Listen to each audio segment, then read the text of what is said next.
Hello, hello, hello. It is an exciting day today. First of all, Arcana Unearthed is back. I've missed doing these live streams. I've been trying to find an excuse to get on and do some live streams recently. But not only is it an exciting day because of Arcana Unearthed returning, so I can talk about the upcoming releases for Dungeons and Dragons, but also I'm very excited because yesterday Wizards of the Coast finally gave us some tidbits on the new core rulebooks that are coming out. Obviously, these artworks are for the alternative covers. The main covers, as well, have also been revealed over the last few weeks through various publications. But finally, Todd Kenrick sat down with Chris Perkins and Jeremy Crawford, as well as others, to talk in detail about some of the things that we can expect in the rules updates that are coming up, with the Players Handbook coming out, I believe, in September, the Dungeon Master's Guide coming out in November, and then the Monster Manual coming out, I believe, early February, certainly late January. So I'm here today to go through all of the things that they touched on, and share any thoughts that I have on such things. So strap yourselves in. Also, just as an FYI, there's going to be a lot more of Arcana Unearthed. You're going to be seeing a lot more of me doing live streams coming up, because they have announced that they are releasing a slew of videos to really talk about in detail every single class, every single subclass that is coming out. So I will be doing more of these videos. So Arcana Unearthed is very much back, and I'm very excited to be doing these live streams again. So let's get into it. If you're new here, by the way, my name's Wayne Ingram. I am a D&D enthusiast and full-time Dungeon Master, and also the Dungeon Master for Bardic Quest, our actual play show on this channel. So welcome, glad to have you here, and of course, if you have been watching for some time, then glad to have you tuning in as well. So the core rulebooks, then. Obviously, there's the Player's Handbook, the Monster Manual, the Dungeon Master's Guide, as is always the case. And these have been updated now and significantly tweaked. Their main kind of design goals when they were putting these new versions together, these updated versions together, was to streamline the game whilst making it easier to engage with the game on all levels, and whilst also making the actual experience of playing 5th edition Dungeons and Dragons a bit of a what they called a deeper experience. Now it's interesting because actually for those that weren't really following Dungeons and Dragons when 5th edition first came out 10 years ago, Dungeons and Dragons was kind of on its knees. 4th edition hadn't gone particularly well for them, and they had a very, very small team. In fact, they actually outsourced the first adventures that were written for 5th edition to outside companies because the team was so small.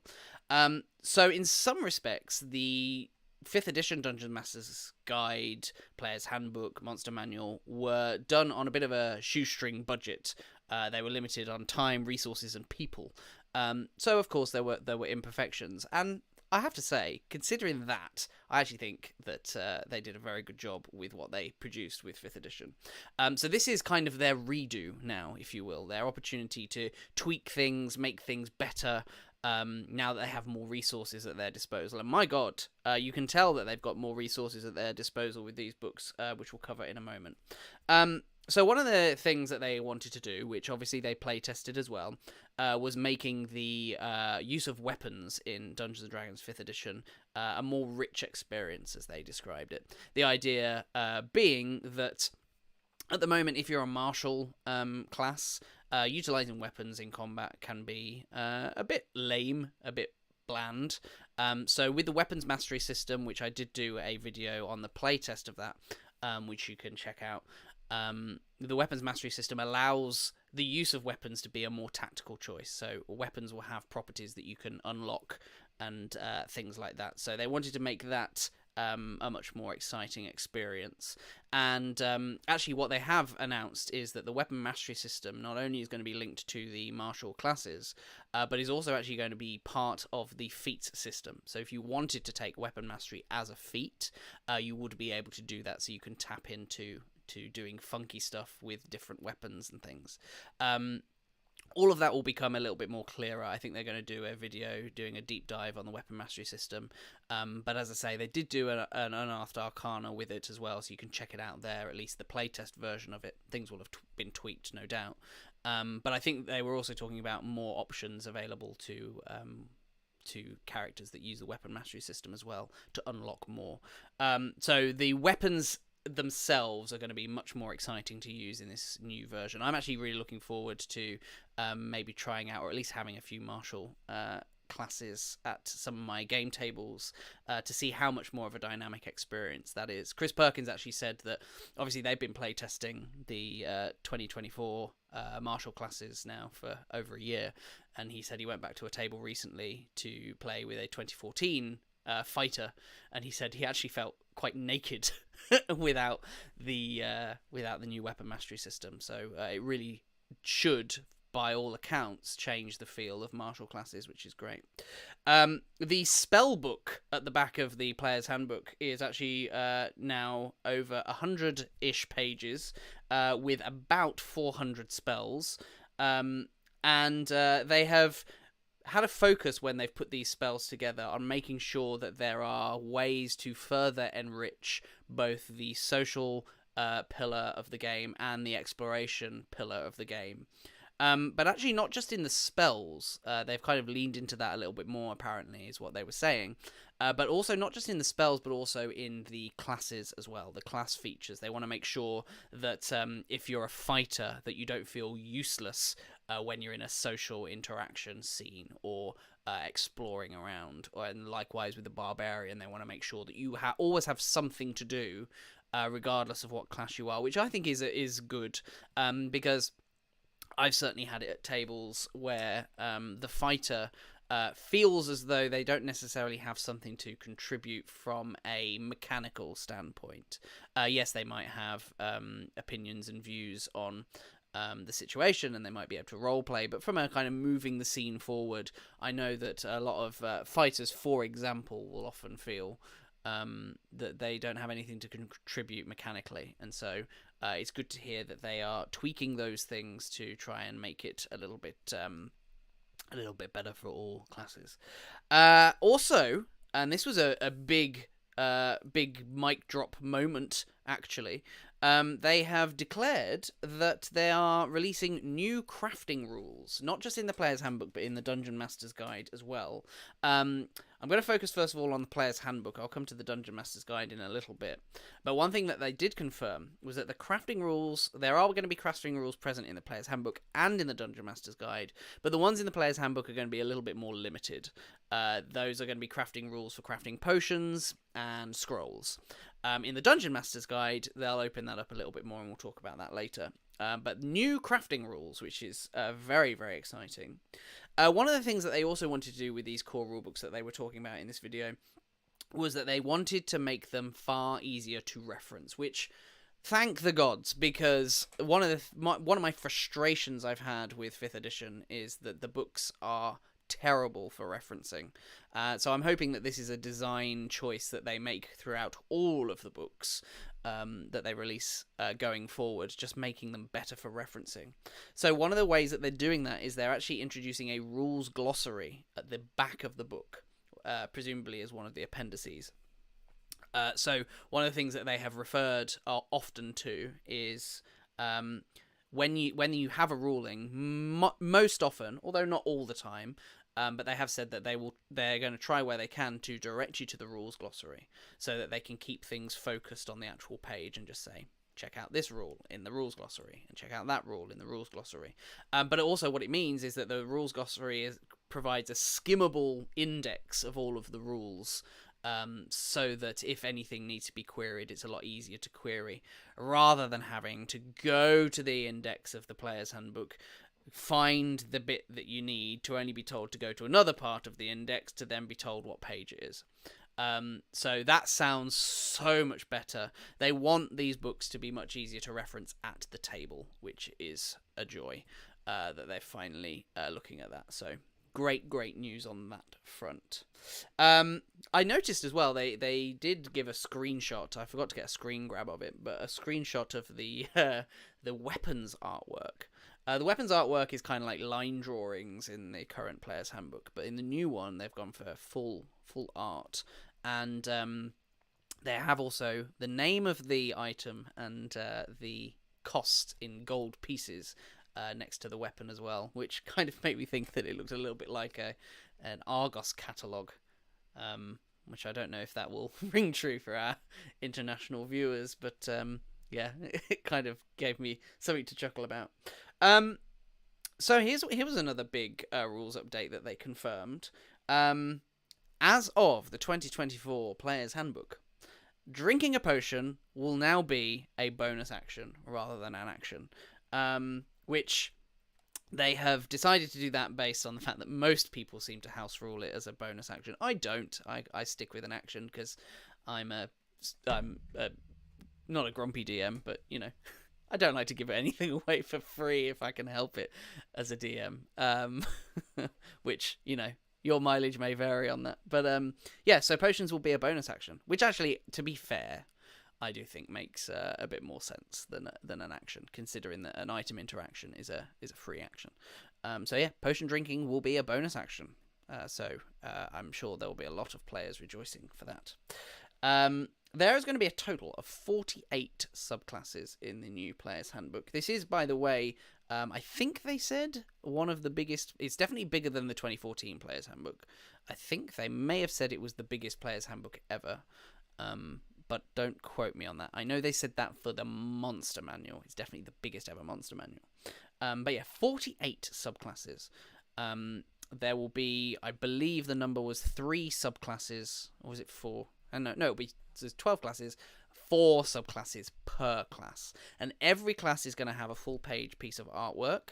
And then every subclass is having a key piece of artwork. So you'll have a visual representation of every subclass. And they've also said they were talking to the art directors, and they were saying how they wanted, where they could, to make sure they were kind of keeping a track of what races they had represented, or sorry, species, as is now the correct term as of the 2024 Player's Handbook. Which I'm still not sure species is the best choice of word. It's better than race, but I don't know if it's the optimal choice. But okay.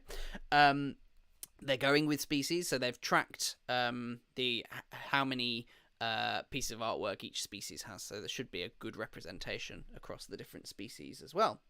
The background system has been completely overhauled, and I think for those that have been following the Unearthed Arcana will know that the background system has been completely revised, as has the races/species system. So the two of them talk together to create what they call character origins. So you take the background and the species and combine them together to create your origin. That's the new kind of aspect, or a reworked aspect. So the background system now, each background will grant you a feat, a thematic feat, to go with your background, which I like that. I think that makes a lot of sense on so many levels. So you get a feat with your background. And also your ability score increases that you get as part of your background. The ability score increases that you would have got instead of in your race now comes as part of your background, I believe. At least that's how it came across in the video. So you'll have a pool of they'll give you 3 ability scores, and you can choose how to distribute your points, because they'll give you a certain amount of points in your background. You can choose how to distribute those points based on the background. I'm sure they're going to come out with more detail on exactly how that's going to work. In fact, they did say they're going to do a character origins video, so I'm sure more details of that will become clearer in the coming weeks. The other thing that they talked about, and again, this goes back to what I was saying about they're trying to make this Player's Handbook better for referencing at the table. They were also talking about the Player's Handbook is now going to have within it what they called a creature appendix, which is creatures stat blocks in the Player's Handbook, which are the stat blocks that they would expect that players would have. So these will be things like mounts, there'll be things like beast companions, druid wild shapes. They won't be a comprehensive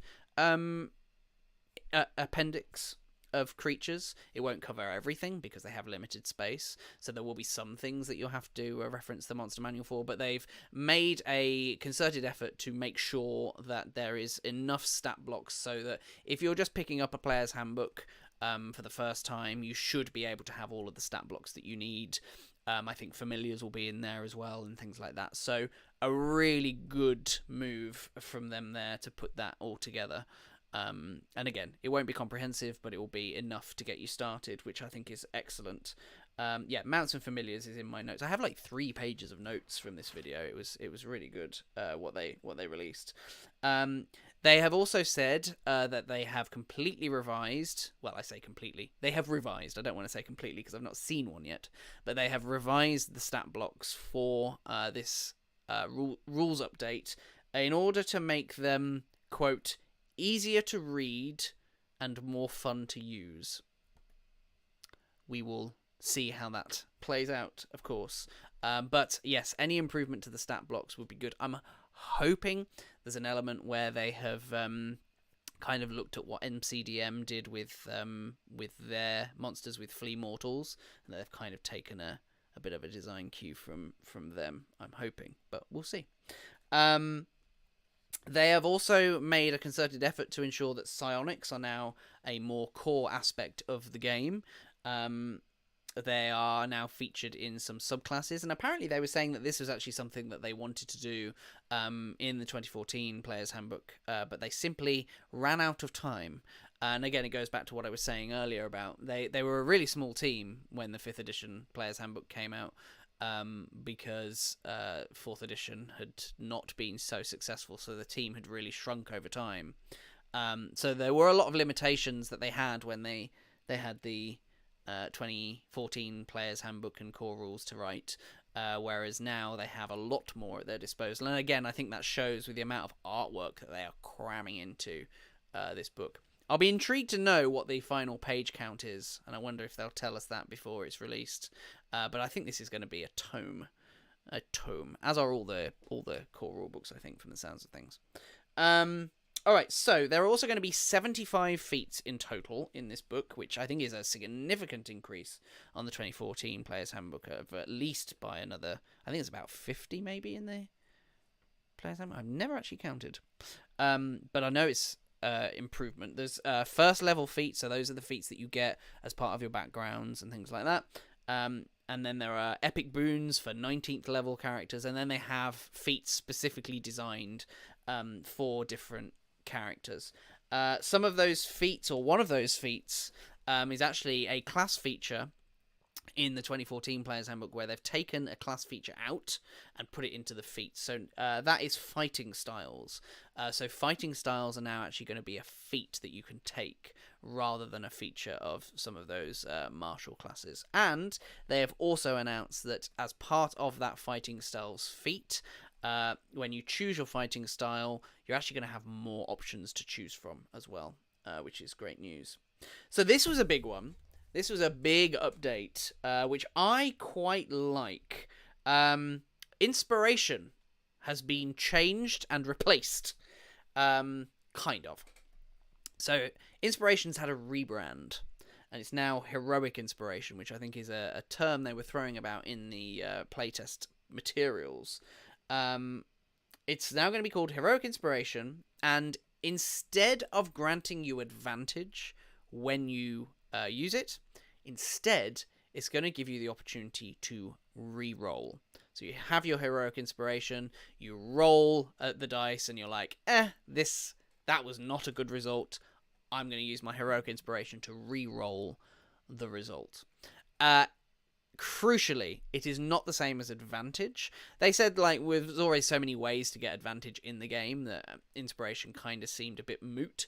And I think I agree with that sentiment, actually. Advantage, there's so often that I run games where it's like, there's no need to use your Inspiration because you've already got advantage, and advantage, of course, doesn't stack. It'll be interesting to know if this will allow you to re-roll with advantage. They weren't particularly clear on that. So if I was to roll with advantage and not like either result, would I be able to re-roll again, re-rolling both dice, or do I just re-roll the highest one? That wasn't particularly clear. But also, what they did point out is that this heroic inspiration, the re-roll, is not just for d20 rolls. It's for any roll whatsoever. So, if, for example, you level up and you roll for your hit points and you're like, actually, that was shit, I want better max hit points, then you can choose to re-roll, and you hope... they did say, interestingly, you hope that you get the re-roll is the highest one. So again, it's not with advantage. You're stuck with whatever the re-roll is, kind of a bit more like luck. But also, crucially, advantage still, even though heroic inspiration doesn't apply to advantage anymore, advantage does still very much exist within the game. Okay, so compatibility. This was a key point for so many people, and it was very clear to me, actually, as they were filming this, that they did had to refilm some bits to clarify this, because I don't think it was particularly clear in the first take that they did. So they obviously came back on another day when Todd Kenrick, or whoever it is that edits them, went, oh yeah, we probably need to clarify that, because it was very clearly a different day. So, in terms of compatibility, the first thing that they said was... there's a sidebar at the beginning of the Dungeon Master's Guide, the new Dungeon Master's Guide, which explains to players and Dungeon Masters that when you introduce the character options into your game, so if you introduce a 2024 fighter into your game, you are automatically now moving over to the 2024 rules. You're not playing 2014 5th edition anymore. You are playing 2024 Dungeons and Dragons. However, what they clarified, and I'm going to clarify this a little bit more for you in a moment as well. What they clarified, and the bit that they obviously then reshot, was you can, however, have a mix of characters of 2014 and 2024 characters. So, you could have a 2014 fighter alongside a 2024 wizard, for example. You could have a 2024 wizard alongside a 2014 ranger, or even a 2024 wizard and a 2014 wizard in the same party, if you so wish. So you can mix the classes and the class structures together. But what they were saying was, and what they clarified was, the rules for 2024... hang on, let me say this again. So a 2014 character won't have some aspects of the rules that are in 2024. So a 2024 character will be written to be compatible with 2014, so that it's backwards compatible. But a 2014 character, because there are some changes to the rules in 2024, some of the ways that the 2014 characters will have been written won't have the knowledge, if you will, of the new rules. So you are not forced to move over to the 2024 rules if you have 2014 character options. But if you're using 2024 character options in the campaign, that means you have to move over to the 2024 rules, just because of the rules compatibilities and the ways that the rules interact. So I hope that makes sense. It's obviously quite convoluted, and that's why they had to reshoot it. But if I didn't make it particularly clear, go and watch their video, because they do clarify this. It's all just more about how the rules interact with one another. But again, just to stress, you can mix and match your classes in a party, but if you do that, you have to play by the 2024 rules, not 2014. I hope that makes sense.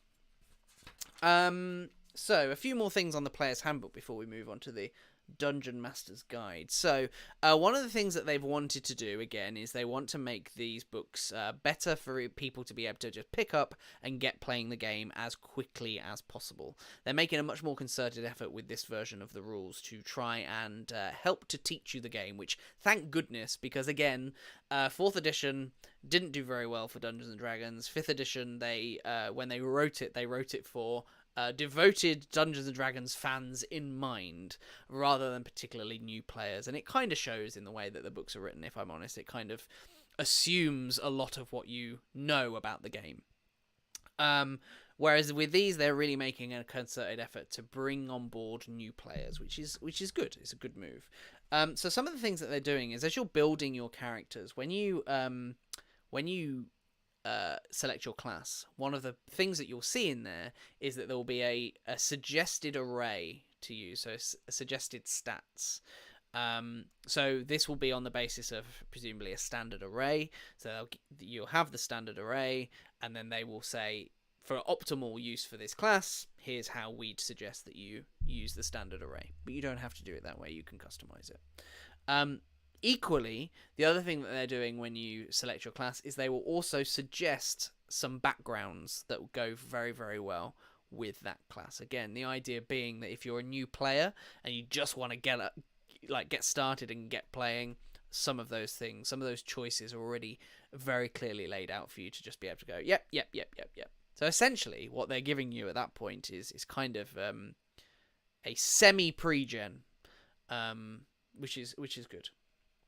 They're also going to include rules in the Player's Handbook for creating characters at higher levels, particularly at level 3, but they have also said that they are going to explicitly make those rules clear for all levels, but they kind of harken back to this recommendation that they make, that if you have more experienced players, to get them started at level 3, which I don't particularly like that advice myself. I love level 1 parties, but for whatever reason, a lot of people don't.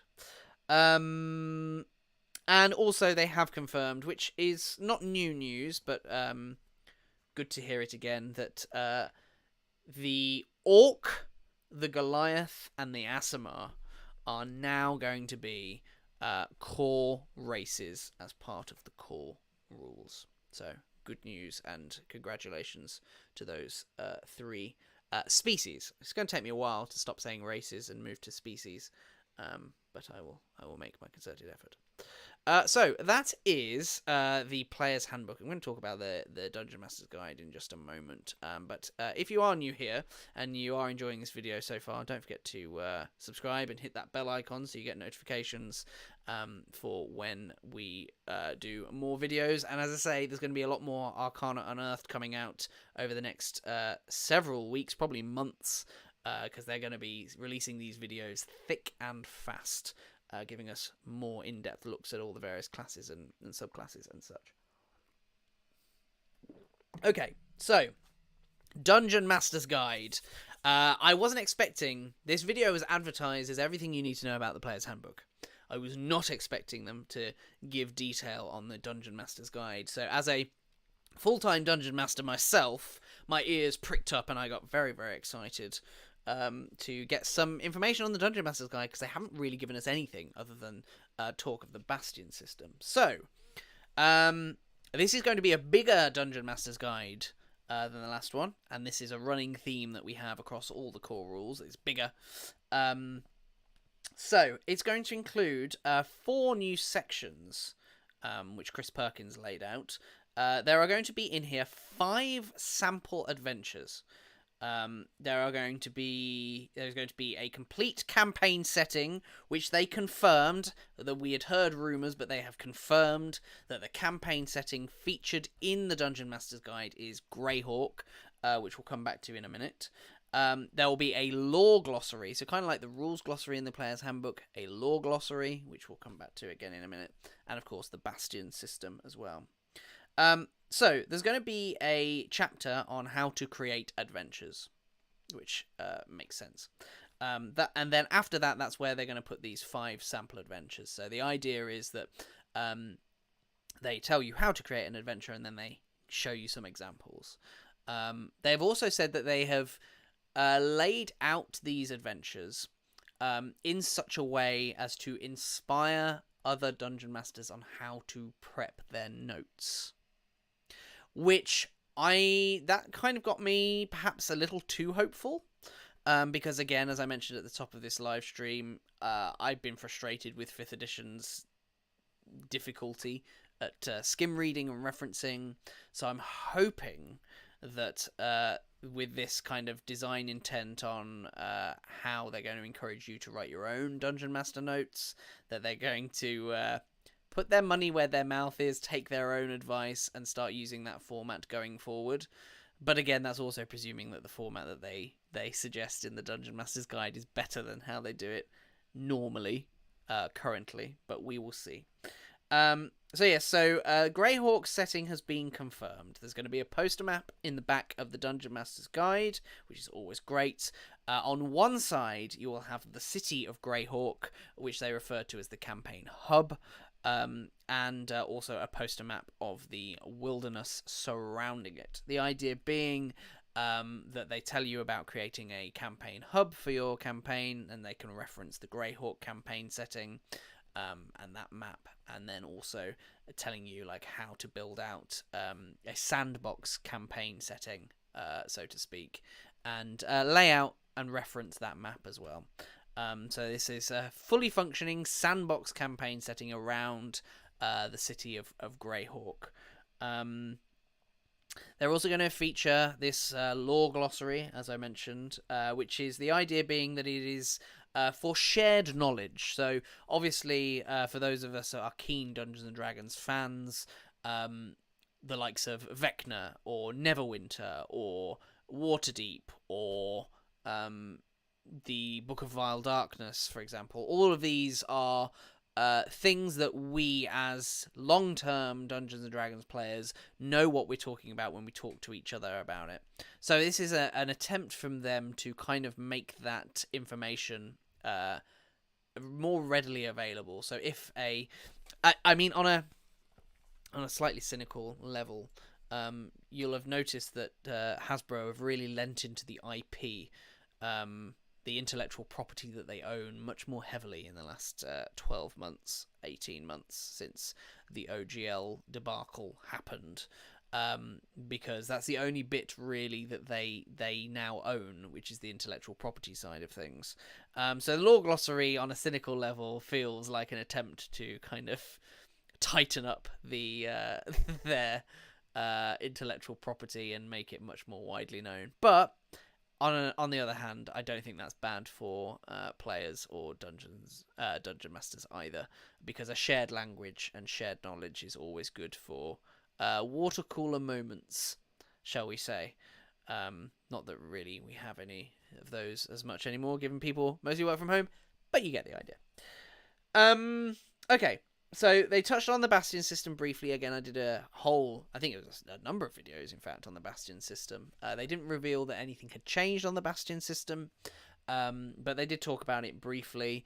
The idea being that it's kind of like a bit of a mini game, a mini campaign setting that is player-led. So each player will have a Bastion that they're in control of, and this idea of the Bastion turn happening, wherein the players get to tweak their bastions, have their bastions do something.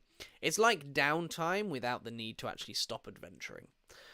So, for example, one of the examples that they gave is, let's say you've got a session planned and the session gets cancelled last minute and nobody can make it. So you don't actually play D&D that day. Well, one of the things that you could do instead is ping a message onto your Discord server or your group chat or whatever, and the DM can say, well, everybody, in the meantime, just take a Bastion turn and let's see what happens. And it's something that you can do between sessions or at the table or whenever. But the idea being it's a way for players to engage with the downtime mechanics of the game a little bit better without necessarily needing to stop their adventures, go to a city, go to a town, and do something instead. The DM can just say, okay, we're all taking a Bastion turn now, so what happens in your Bastions? Which I think is a good idea. I quite like downtime as part of my D&D games. I think it's a nice part of the game. It's kind of a little bit of wish fulfillment on some levels, for me, personally. I know it's not everybody's cup of tea, but I quite like it, but I do find as a Dungeon Master it's very, very hard to actually get into a campaign and get players to engage with it, because there's always some other plot hook somewhere to kind of latch on to. So it's very, very rare that downtime actually gets utilised. So that's not necessarily a bad thing. But yeah, the idea being that this is a player-led kind of part of the D&D world that you're playing in. It kind of gives the player an opportunity to have their little own mini campaign setting that they are the personal DM for, which is kind of a neat idea. But yeah, so you get your bastions at level 5 as well. So bastion being the new term being used for strongholds and things like that. Again, I did a video on bastion system, and I'm sure we'll find out more as they reveal confirmed details rather than playtest details in the coming months. More magic items. What obviously the biggest section of the Dungeon Master's Guide is the magic items section. They have expanded that section. Every single magic item, they claim, has been refined. There will be more magic items, particularly more common magic items. One of the things that Chris Perkins said was glaringly obvious to them following a decade of feedback was that there are not enough common magic items in the Dungeon Master's Guide, so they have packed out that roster a little bit more. They are also including more nostalgic magic items, including the magic items used by the kids in the 80s Dungeons & Dragons cartoon, because of course, let's lean into that IP all the more. But I kid. I'm being flippant and deliberately cynical for dramatic effect. But still very nice that there is some more of these nostalgic nods, because there weren't enough, I don't think, in the 5th edition Dungeon Master's Guide. So it's always nice to see a little bit of fan service for us old timers. I say that like I'm like really old, but I'm not. I'm not that old. So, back to the crafting rules. So, they have, obviously I mentioned earlier that there are going to be crafting rules, new crafting rules, that are going to feature in the Player's Handbook, but they're also going to expand on those further in the Dungeon Master's Guide as kind of an optional rule, I presume, that is going to allow for players to craft their own magic items. So, they're bringing out new crafting rules, magic item crafting in the Dungeon Master's Guide for Dungeon Masters that want to allow that.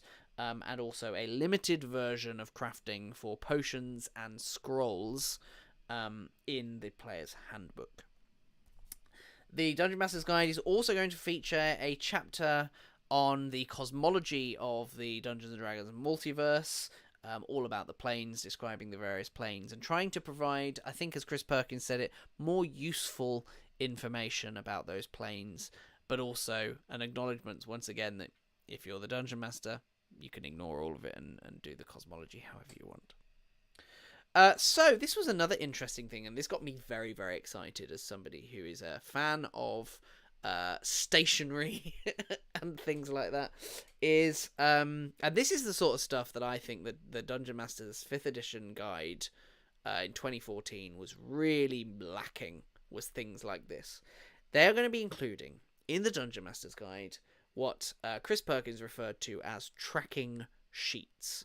So these are going to be available as downloadable PDFs, and also, obviously, you can photocopy them out of your Dungeon Master's Guide. That they've been designed to look whimsical and fun and beautiful, I think, as Chris Perkins put it.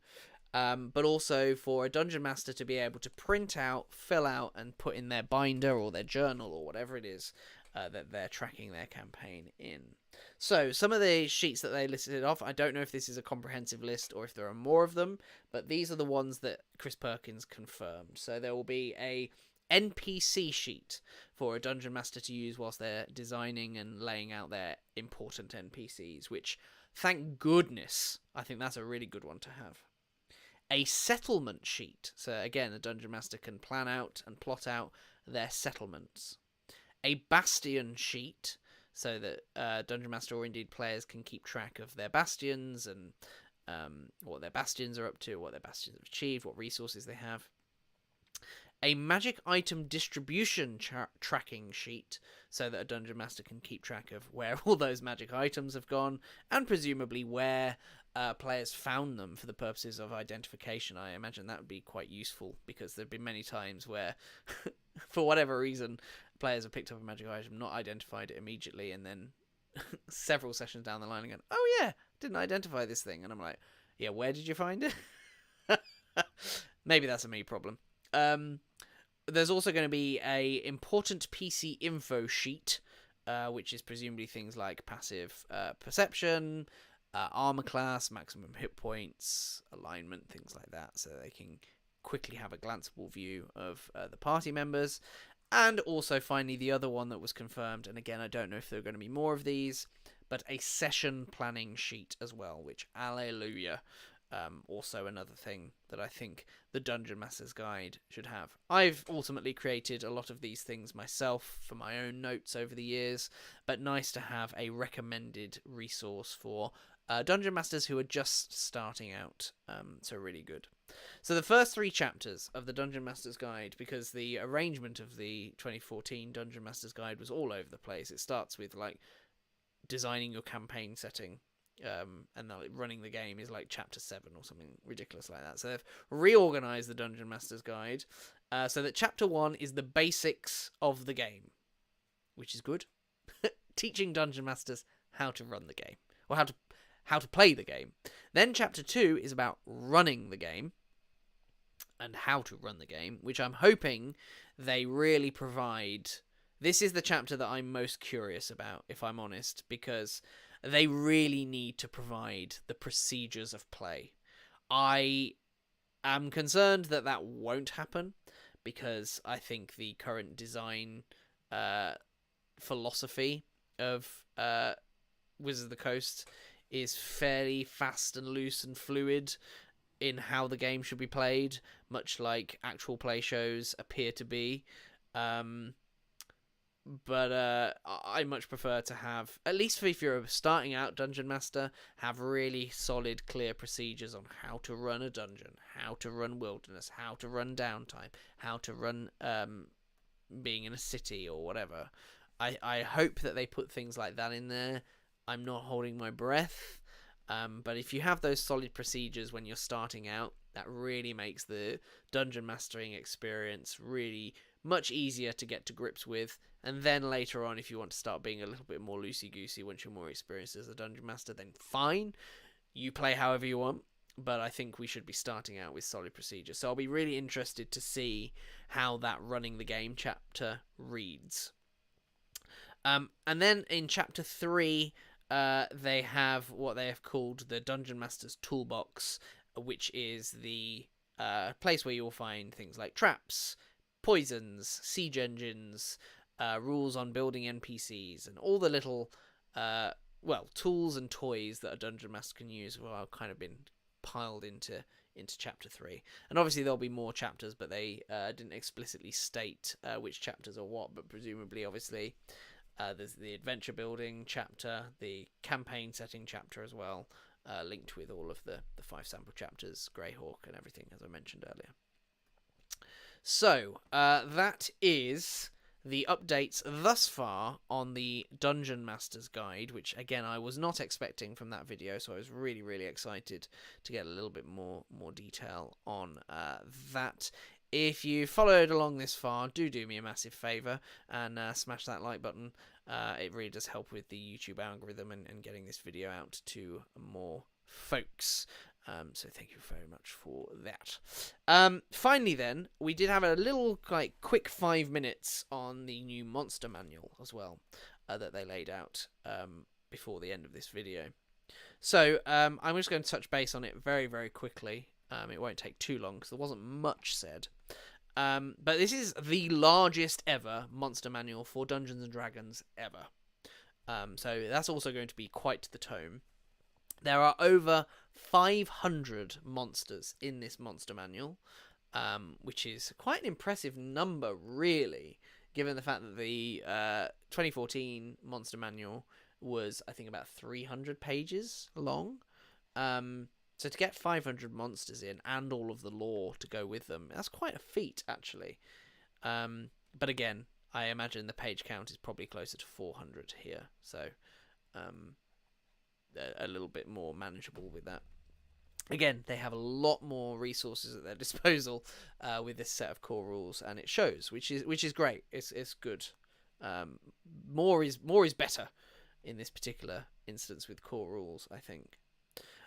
They have explicitly stated that every single monster in this book has been rebuilt to be more, and I'm paraphrasing here, but essentially more fun and more threatening.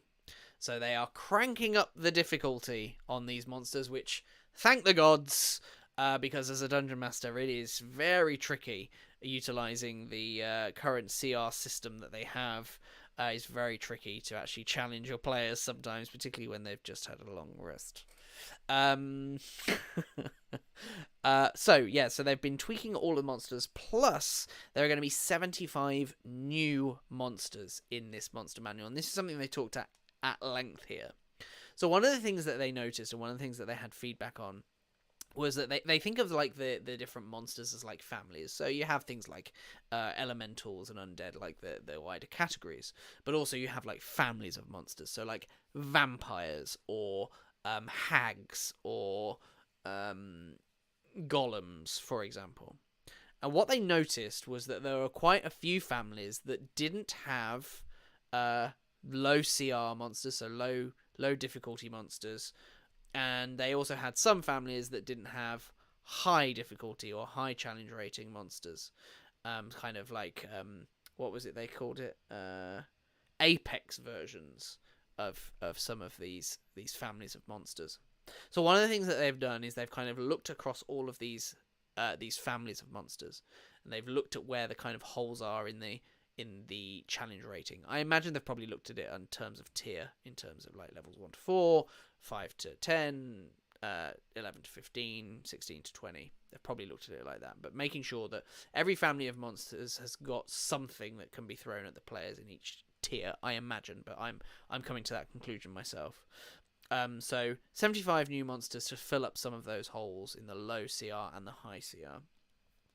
They're also expanding out the NPC groups to give a bigger collection of stat blocks for dungeon masters to use, because NPC stat blocks are invaluable as a dungeon master, particularly just to be able to pull out of thin air when certain players decide that they are going to speak to that random insignificant NPC that you placed in the corner of the tavern.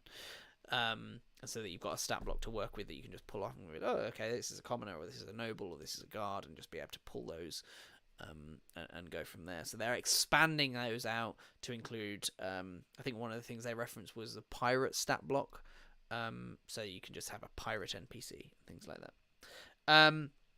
Now, this was the crucial bit, and this was the bit that I knew that this was probably where they were going with things. But I want to stress this. So we've talked about compatibility with characters and character classes. One of the things that they have done, all of the monsters have been redesigned, as they said, but they really made a point of stating, and I want to make the same point here, that every monster that has been redesigned, they have made sure that it stays at the same challenge rating as the monster in the 2014 monster manual. The reason that they've done this, and this is how they've been able to say yes, it's going to be backwards compatible, etc., etc., is that if I pick up an adventure and I am running this adventure and I want to run it on the 2024 rules, if it says to me, they walk into the room and there are 4 goblins and 2 gnolls, for whatever reason, that when I do my encounter calculations on how difficult that encounter should be, the encounter difficulty should remain exactly the same. So everything should still then be level equivalent. So I can just pick up an adventure and run it straight out of the book without having to convert anything, because all of the encounters themselves are leveled to that same level as the 5th edition ones, which has not necessarily been the case with other editions where you haven't just been able to transfer everything over piecemeal and just straight over without any adjustments. So they've made it so that those monsters don't need adjusting, you can just pick and choose, which also, I imagine, and this would be something I'd like to hear them clarify, that might mean that if I am running a campaign, I might be able to, potentially. And again, because of the mix of characters, I'm not sure if this will work, but I might be able to mix and match my 2014 goblins with my 2024 goblins.